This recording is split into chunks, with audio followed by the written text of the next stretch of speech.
को सुरक्षित रखिछन्ते।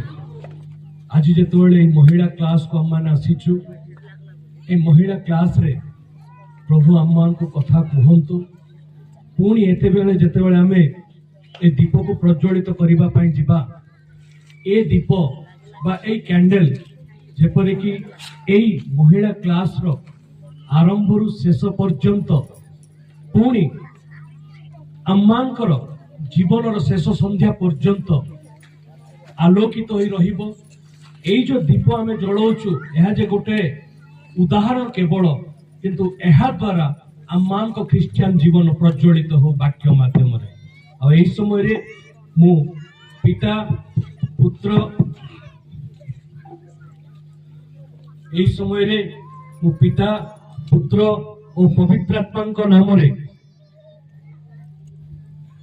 A candle को प्रज्वलित करी आज महिला क्लास टी आरंभ होला बोली घोषणा करूँ।